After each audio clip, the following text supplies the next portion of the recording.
Agora, um assunto que atormenta muita gente que está esperando 20, 30 anos, gente que viveu os anos 80 e 90 na fase já adulta, com dinheiro no banco, pessoas que tinham aplicações, que perderam dinheiro com os planos econômicos daquela época.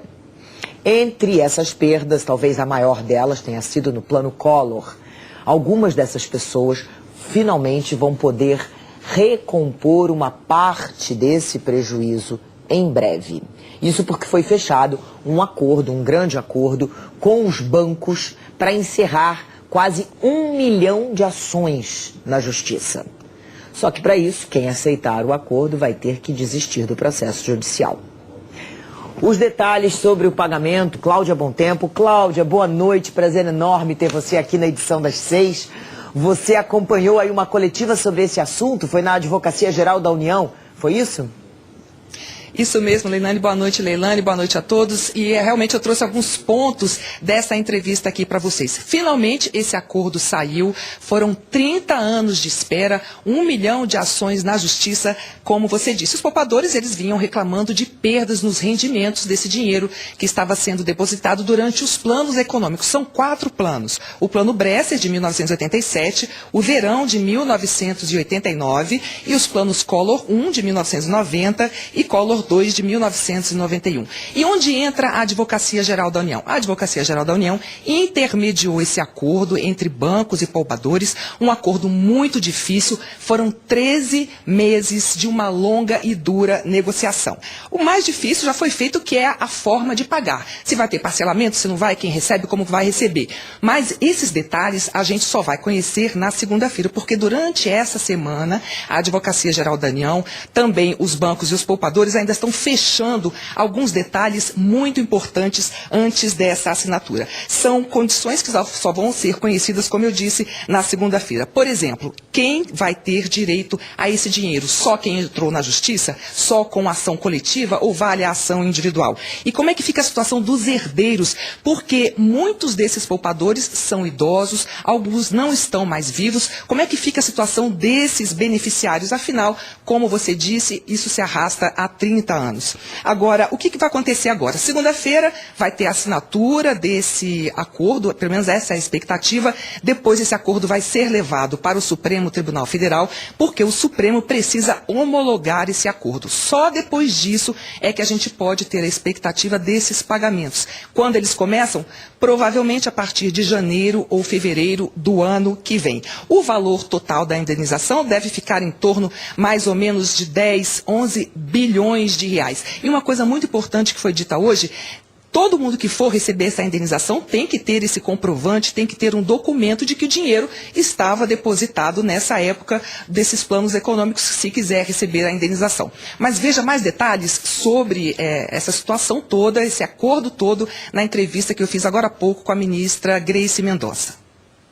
Os bancos já têm esses recursos devidamente provisionados, então não há que se cogitar de qualquer impacto negativo para o sistema. Tudo foi trabalhado também dentro da linha desse provisionamento já existente no âmbito das instituições financeiras. E é uma decisão, um acordo também que vai servir para desafogar a justiça também. Não tenha dúvida, essa é uma grande virtude do acordo, porque consegue pacificar, não é, um conflito que se arrasta por anos, desafogando concretamente o Poder Judiciário de todo esse acervo de ações, algo em torno de 1 milhão de demandas hoje em andamento, e demonstrando com muita clareza que é possível sim, através do diálogo, através da conversa, através do consenso, se chegar àquilo que nós almejamos tanto, que é a solução pacífica dos conflitos. Pois é, vamos entender um pouco melhor essa história. Eu vou falar com a Denise Barbosa, também em São Paulo. Denise, boa noite. É um alívio geral, né? Um acordo que traz aí alívio para os bancos, para os poupadores, para a gente que está há 30 anos esperando uma definição sobre isso. Chega, né? Vamos fechar essa conta. É isso mesmo. Boa noite, Leilane. Boa noite a todos. É o fim de uma novela que se arrasta há um tempão.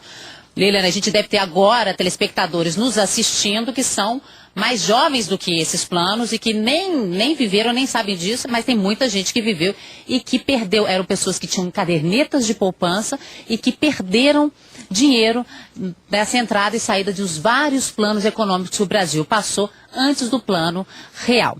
Eu estou aqui com Pedro Paulo Silveira, que é economista-chefe da Nova Futura Investimentos, para explicar um pouquinho mais para a gente o que vai acontecer daqui para frente. Primeira coisa, é um alívio, sim, passou, e isso é a história, enfim, termina. Mas foi um bom negócio para as pessoas que entraram na justiça para receber esses rendimentos?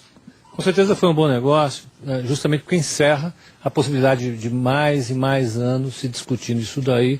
E chegou no meio termo, entre o que os bancos pensavam que deveriam pagar e o que os poupadores achavam que deveriam receber. Foi um termo satisfatório.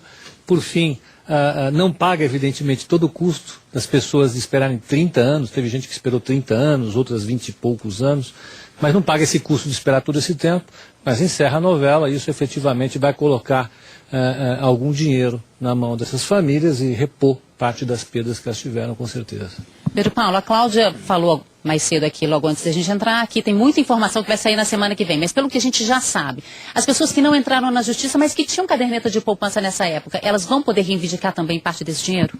Com certeza, até para poder encerrar qualquer discussão no futuro, quem não teve, não entrou, o que está sendo feito agora é um acordo entre quem já tinha feito ação no passado, através de diversas instituições ou associações de classe, foi feito um acordo.